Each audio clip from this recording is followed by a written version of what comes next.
My wife Veronica faked her death and took on her sister's identity, while I pretended not to know. I helped her resign from her position as the company's general manager and went to the police department to have her identity officially cancelled. In my previous life, my sister-in-law died in a car accident. My wife chose to live as her sister, simply because she couldn't bear to see her brother-in-law become a widower. I confronted Veronica and asked why she was impersonating her sister, but she flat out denied everything. Brother-in-law, I know losing my sister hurts you deeply, but you can't just project your grief onto me and pretend I'm her. After that, Veronica began spreading rumors that I had lost my mind, saying I was trying to seduce my sister-in-law just after my wife's death. Overnight, I became the target of brutal cyberbullying. In the end, a deranged netizen stabbed me to death in a dark alley. When I opened my eyes again, I had returned to the day Veronica was preparing to assume her sister's identity. Chapter 1. At this moment, my wife Veronica stood beside me, red-eyed, trying to comfort me. Brother-in-law, I'm so sorry. I never thought Gabriella would.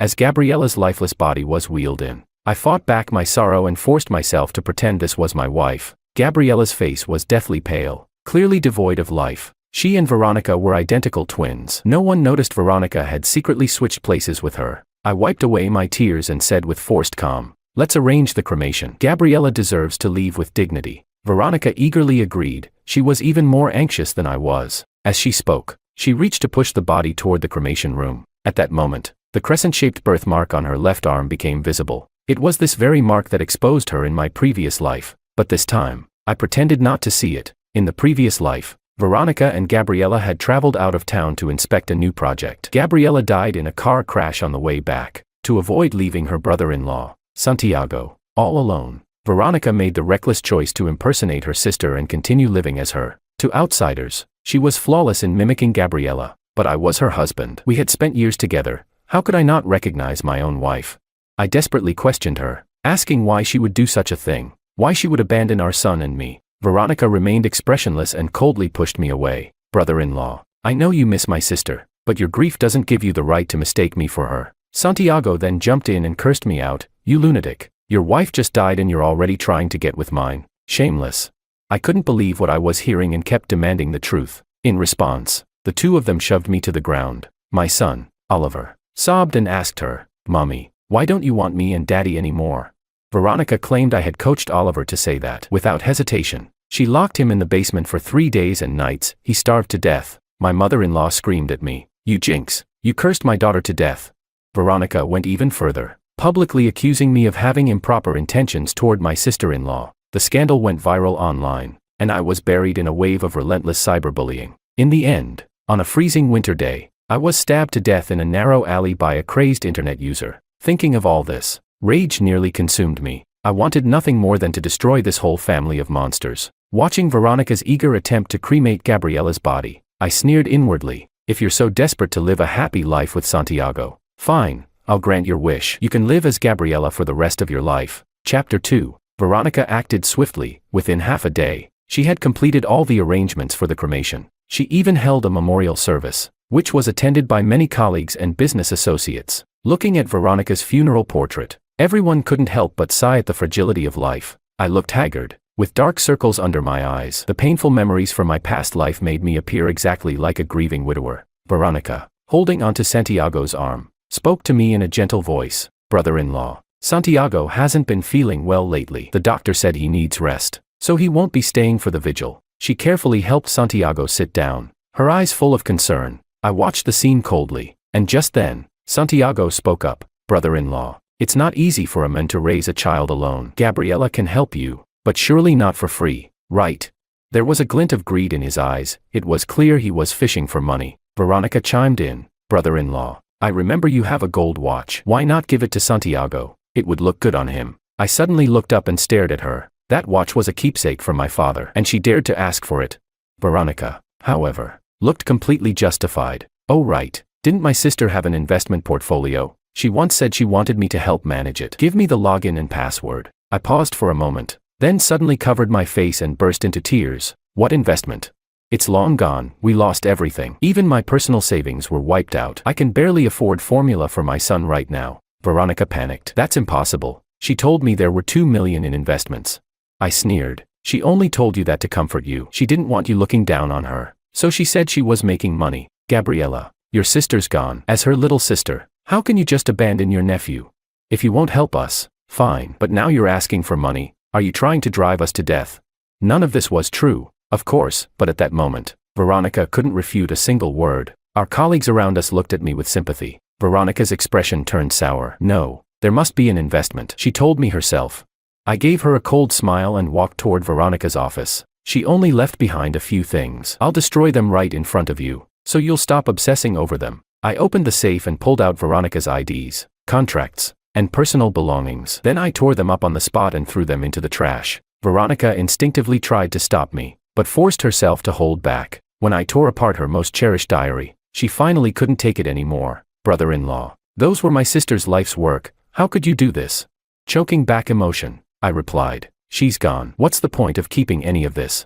All you people do is ask me for money and things. But tell me, what exactly did Veronica leave me? I said it with deep emotion, and the people around us sighed with pity. Veronica's face was ashen. She could only watch helplessly as I destroyed everything that mattered to her. Back home, my son Oliver looked up at me with innocent eyes. Daddy, why does Mommy want me to call her auntie now? Isn't she Mommy? Chapter 3. My heart felt like it was being torn apart. Even my young son could recognize her as his mother. Yet Veronica was heartless enough to deny it. She gave up her own child, just to be with another man. I held Oliver tightly in my arms, fighting back my tears. Sweetheart, Mommy is gone. That's your auntie now. That same afternoon, I went straight to the city's public security bureau with the death certificate and completed the process to cancel Veronica's identity. At the same time, I contacted the company's CEO and had her resignation submitted. The CEO sighed. I've heard about what happened to Veronica. Such a shame. If there's anything you need as her family, just let me know. I had already made up my mind. I'd like to transfer to the A-City branch. He looked a little surprised. The competition in a city is intense, and the environment's unfamiliar. Are you sure? That was exactly what I wanted. I nodded firmly. Everything went smoothly. Veronica's identity was officially cancelled, and the company paid out a generous accidental death insurance compensation. When I got home, my mother-in-law was sitting in the living room scrolling through her phone. The moment she saw me walk in, she began her usual mocking. Well, look who's back, our financial genius. Your wife just died and you still have the nerve to run around. My daughter must have been blind to marry someone like you. Oliver was in the kitchen doing dishes. His small hands were red from the freezing water. My heart ached. I rushed over and scooped him into my arms. He's only 5. How could you let him do the dishes? What kind of grandmother are you? She sneered. Who do you think you are? Yelling in my house. You and your son are freeloading here, eating and living for free, and you still think you're royalty. I scoffed. If we bother you that much, then we'll leave. That way we won't be an eyesore. I turned to leave with my son, but she rushed over to block the doorway. Don't even think about it. Santiago's health isn't good lately. He needs supplements. You've lived here rent-free for years. Time to repay some of that favor. Santiago lounged on the sofa, looking frail as he stared at me. That's right, brother-in-law. I wouldn't have made it without Gabriella taking care of me. Veronica tucked the blanket around him lovingly and said in a commanding tone, Brother-in-law, Mom's getting old, and Santiago's sick. Please stop making trouble. I let out a bitter laugh inside. Back then, I passed out at the office from overwork, not even a phone call from her. Oliver had a high fever and was hospitalized. She never visited once. My mother-in-law always looked down on us, treating me and my son with disdain. Veronica poured all her energy into her career and ignored our family completely. And now they expected me to stay and take care of them. Grinding my teeth, I picked up my son and turned to go to our room. Just as I stepped into the living room, I overheard Veronica and Santiago talking. My love, if you hadn't taken Gabriella's place in time, I don't know how I would have survived. Veronica's voice was soft and tender. As long as I'm here, you'll never be alone. I'll stay with you, always. I even convinced Mom, otherwise, she'd never have agreed to let me impersonate Gabriella. My fingernails dug deep into my palms, blood dripping down my fists. So Santiago and Veronica had been involved all along. Even my mother-in-law was in on it. Their relationship had started far earlier than I thought, and I had been completely in the dark, just a fool to them. Looking at my sleeping son, I told myself silently, just a little longer. Soon, we'll be out of this toxic place. Sure enough, the next day, I received the transfer notice from the A-City branch. I could report in at any time. I immediately began packing to leave, but just as I reached the front door, I ran into Veronica, her face dark with rage. Her eyes were locked on the plane ticket in my hand. Her voice was cold as ice. Luis, where do you think you're going? Chapter 4. I instinctively shoved the plane ticket into my pocket and moved Oliver behind me. This is none of your business, Gabriella. I deliberately emphasized the name. Veronica's expression froze for a split second. but she quickly switched to a gentle tone. Brother-in-law, don't be so angry. If you stay, I can help take care of Oliver. I stared at her coldly. No need. From this moment on, my son and I have nothing to do with the Lin family. With that, I grabbed Oliver's hand and turned to leave. Veronica suddenly rushed forward, snatched my briefcase, and rifled through it, pulling out the plane ticket. Without saying a word, she tore it to shreds and looked down on me as she spoke. Brother-in-law, I'm doing this for your own good. You're going to a city, completely unfamiliar with the place, and raising a kid alone. It's better if you stay. At least here, you'll have some support. Watching the fragments of the ticket drift to the floor, rage surged through me. I shoved her away. Don't pretend to be some kind of saint. If you really think I'm your brother-in-law, then stay the hell away from me. Veronica didn't back off. Instead, she stepped closer, her gaze turning icy. You better think this through. Our family's been supporting you for years, and now you think you can just pack up and leave. It's not that easy. I couldn't help but let out a bitter laugh. In my past life, I had knelt in a hospital begging her to save our son. She turned a blind eye. But now, when I try to walk away, they're all so eager to stop me. What are you to me? Are you even my wife? My son and I will go wherever we damn well please. You don't get to order us around. She frowned, then abruptly changed her tone to something more gentle. Brother-in-law, are you leaving in such a hurry because you misunderstood me somehow? Even if my sister is gone, we're still family, aren't we? Before she could finish, I slapped her hard across the face. The sound echoed. Veronica stumbled back, and her face twisted into something monstrous. You hit me. You're not leaving this house today, either of you. She grabbed my wrist with both hands, trying to drag me back into the room. I struggled with everything I had. Just then, a commotion erupted outside the house, and the front door burst open. When she saw who it was, all the color drained from Veronica's face. Chapter 5. Santiago stood at the door, with several colleagues from the company behind him. His eyes darkened as he caught sight of Veronica gripping my wrist. Gabriella, what are you doing? The others looked stunned, whispering among themselves. Isn't that the brother-in-law and the sister-in-law? What's going on between them? Unbelievable, Veronica's body isn't even cold yet, and those two are already hooking up. The moment Veronica saw Santiago, panic overtook her. She quickly let go of me and rushed to his side to explain. Honey, you've got it all wrong. He's the one harassing me. She pointed at me, her face full of righteous anger. He keeps insisting I'm Veronica and begging me to take her place. He says he can't survive without a woman. My heart sank. That accusatory tone, it was exactly the same as in my past life. She looked at me with disgust and clung tightly to Santiago's arm. Santiago's expression darkened instantly. He pointed at me and shouted, Luis, you scumbag. My sister just died, and you're already going after my wife, you shameless bastard. Before I could say a word, he charged at me, raising his fist. I'm going to tear that disgusting face off your skull so you can't seduce my wife anymore. People around us began murmuring. Not a single soul stepped up to defend me. So he had his eyes on the sister-in-law all along. Disgusting. No wonder some men turn into perverts the moment they lose their wives. She isn't even buried yet and he's already acting dirty. Who knows what filth he's been up to behind our backs.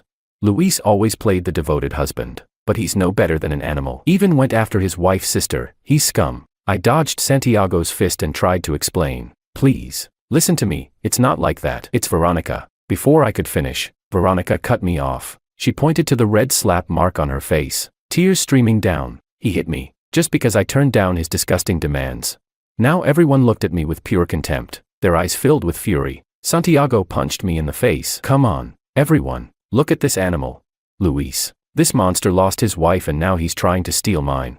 He sounded so convincing, like I really was some vile predator. Then Oliver ran out, pushing Santiago away and shielding me with his small body. It's not true. Auntie's the one who wouldn't let us leave. Daddy didn't do anything. Veronica sneered coldly, glaring at me with disdain. Wow, Luis, you're really something. Now you're coaching your son to lie for you. What's next? Are you going to make him start calling me Mom? Oliver burst into tears. You're not my mom. My mom is already dead. I held Oliver close and said in a low, icy voice, I want nothing more to do with any of you. Get out of my way. But Santiago wouldn't let it go. He came at me again, fists raised, trying to touch my wife and then run off. Not a chance. You owe me an explanation. I stepped back, but then Veronica suddenly screamed and collapsed to the floor. Honey, help me, he's trying to kill me. She clutched her chest and shrieked. Suddenly, a figure stormed in from outside. It was my mother-in-law. Her usual mean expression was now twisted with rage, making her look even more terrifying. You jinx, killing one of my daughters wasn't enough, now you want to murder the other. Get out of here right now, and don't even think about taking a single cent with you.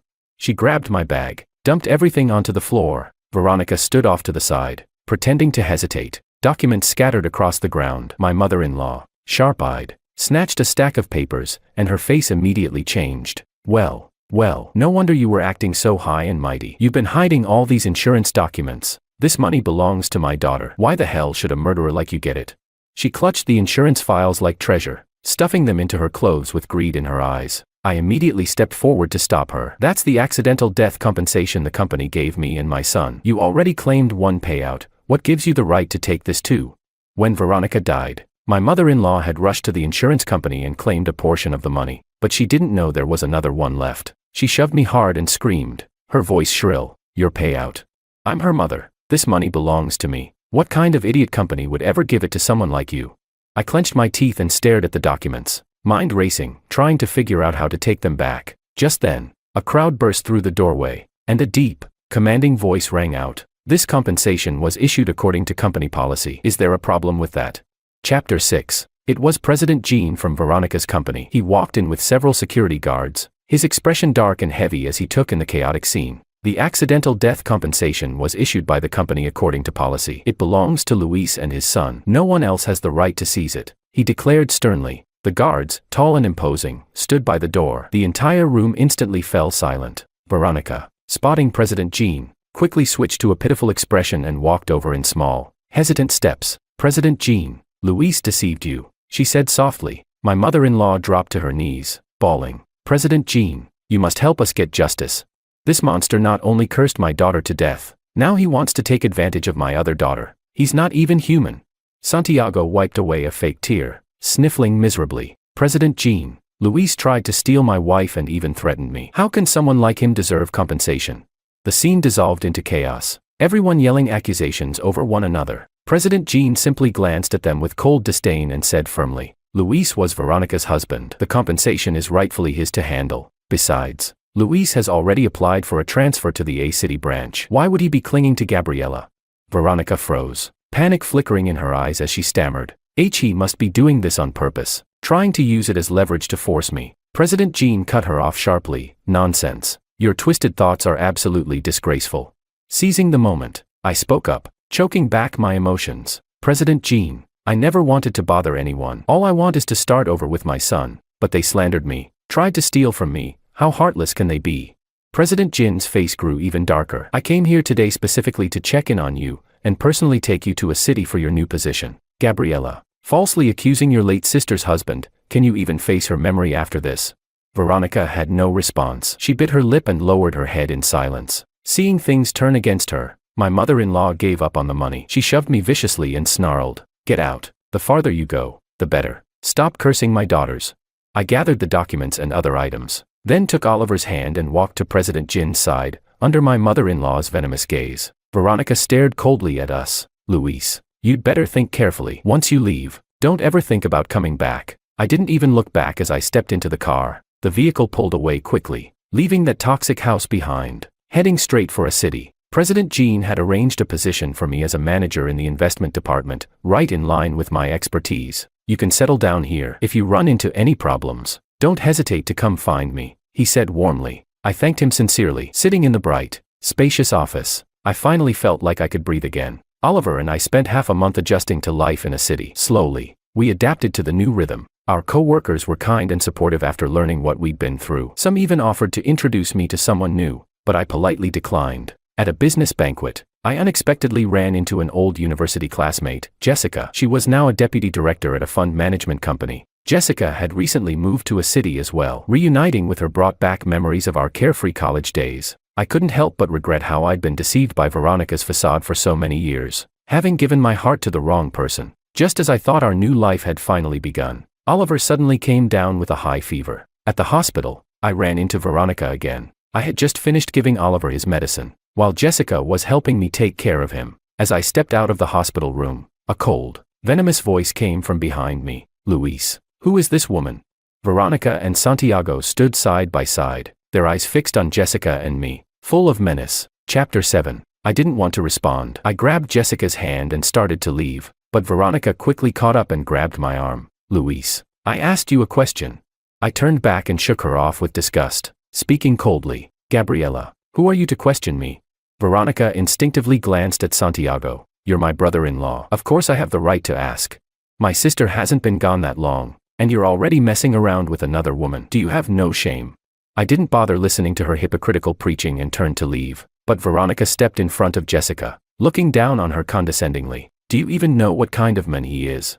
He's got a burden of a child, his wife just died, and he's already out chasing women. I'm his sister-in-law, we look exactly alike. If he's into you now, maybe it's because you remind him of me. Before she could finish, Jessica interrupted her coldly. He's your brother-in-law, and that's how you talk to him. You clearly have no manners. Luis and I were college classmates. I know exactly what kind of person he is. I don't need you dictating anything. Veronica's face darkened, her tone turning vicious. Oh, I see. Old flames. No wonder you're defending him. Were you two involved even before he married my sister? Luis, were you fooling around with her even before you married my sister? I couldn't take it anymore. I stepped forward and slapped Veronica across the face, sneering. You think I was fooling around? My relationship with your sister is none of your damn business. Who the hell do you think you are? Just yesterday, Veronica came to me in a dream. She told me she regretted everything and wanted me to move on with a better woman. She said you were nothing but an ungrateful traitor, and that I should stay far away from your entire family. Veronica blurted out. That's impossible. That's all made up. Her face turned pale with rage. But since I invoked her dead sister's name and began every sentence with Veronica said, she couldn't refute a thing. Santiago stood off to the side, glaring at her with discontent, then shot a venomous look at me. He wrapped his arm around her and said, let's go. Honey, the doctor said you need rest. Don't waste your energy on this kind of trash. Then he deliberately placed a hand on Veronica's lower belly. Mom's still waiting to be a grandmother. Veronica froze, wanting to say more, but Santiago dragged her away. After they left, Jessica frowned and asked me, that sister-in-law of yours seems like real trouble. You'd better stay far away from her. I gave her a faint smile and thanked her for the warning. But I hadn't expected things to be far from over. A few days later, as I got off work and entered the underground parking garage, I ran into someone familiar. It was Veronica. She grabbed my wrist tightly and lowered her voice. I've had time to think. I forgive you for your outbursts before. Come home. I'll talk to Mom for you. Don't be so stubborn. I almost laughed out loud, then looked at her with a cold stare.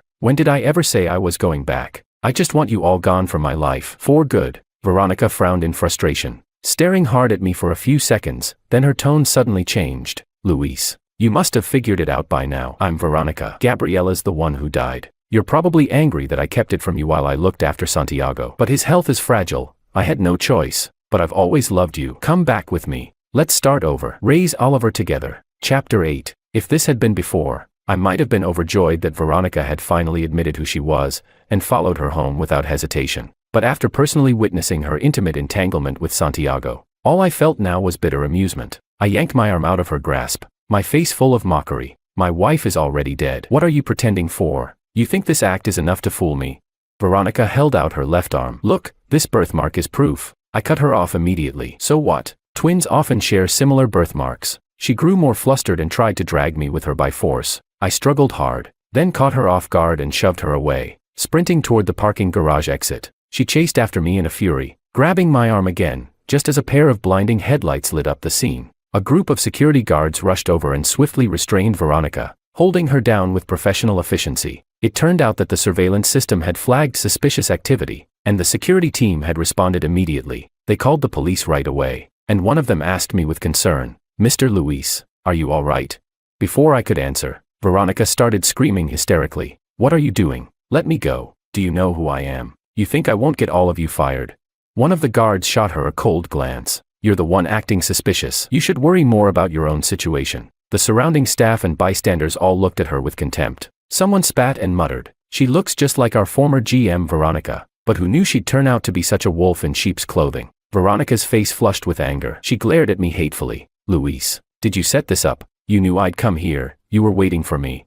I didn't even bother responding. Whether it was a setup or not, let's wait for the police to decide. When the police arrived, Veronica's arrogance instantly collapsed. She tried to explain in a pitiful voice. I only came because I care about my brother-in-law. He's raising a kid on his own. It's hard. I was just trying to help. I just wanted to take care of them. And now he's slandering me. The officer's face remained blank. Mr. Luis has already declared that he severed all ties with your family. Yet you ambushed him in a parking garage. What exactly are your intentions? Gabriella, your actions constitute a criminal offense. You'll have to face legal consequences. Veronica had already lost her status as a general manager. If criminal charges followed, she'd likely lose her current job as well. She panicked and blurted out, "I'm Veronica. You can't arrest me." Everyone froze in place, then burst into laughter. "You've lost your mind. President Lin is dead and you're impersonating her." Veronica Lin screamed, her voice shrill and desperate. "I am Veronica. I'm not dead. Luis, you know it. Tell them, I'm Veronica. I'm your wife." Everyone turned toward me, waiting for my response. I calmly said, "You're Gabriella. My wife passed away. You were the one who personally delivered her ashes to the crematorium." Veronica stared at me in disbelief. "How could you not recognize me? I am Veronica. Gabriella's the one who died." Hearing that only made my heart sink deeper. So she had known everything all along. Yet she had willingly chosen to live as a stranger, watching me grieve, watching me become a widower. I said coldly, "Exactly. How could I not recognize my own wife?" "But you're not her. No matter how similar you look, you're not the same person. Veronica is already resting in peace. Why are you still using her name to commit such cruelty?" No one believed her. Someone sneered, "If you were really Veronica, why did you give up your position and pretend to be your sister? Looks like she's trying to impersonate her to dodge punishment." Veronica trembled with rage. Then suddenly, her eyes lit up. "I have witnesses. Santiago and my mom, they know I'm Veronica."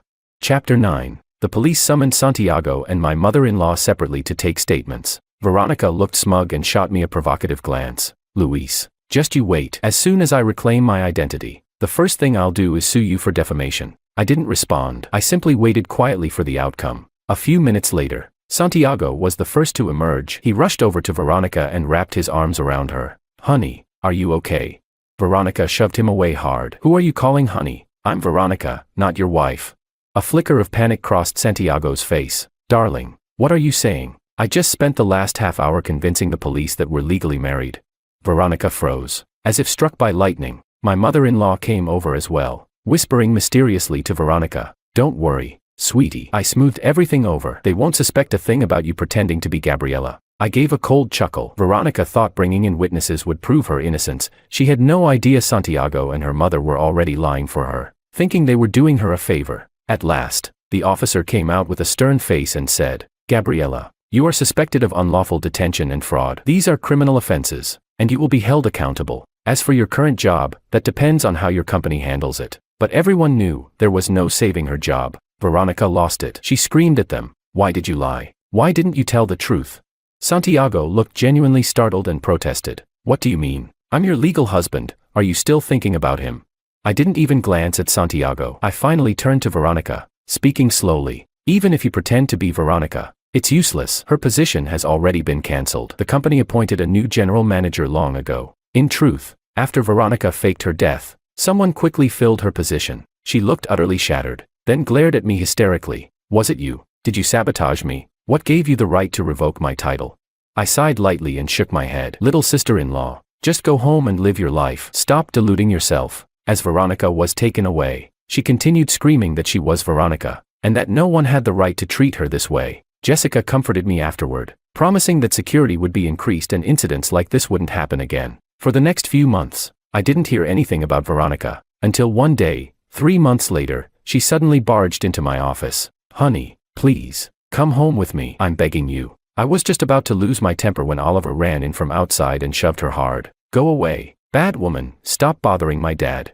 My mother-in-law appeared in the doorway. She had clearly come to try to persuade me to come back, but at this moment, her face twisted in anger. "You two ungrateful wretches. Who needs you anyway? Let's go, sweetie. There are plenty of good men out there. Mommy will find you a better one."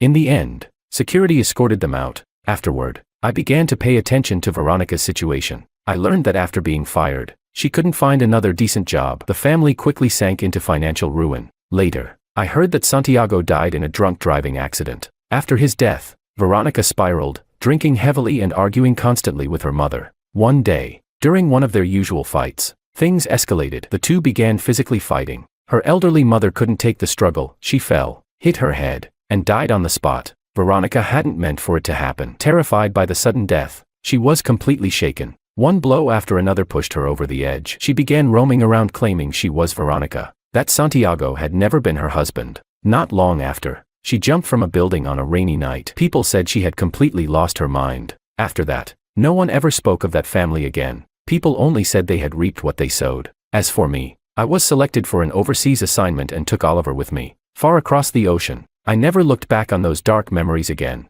A better life was waiting for us, just ahead.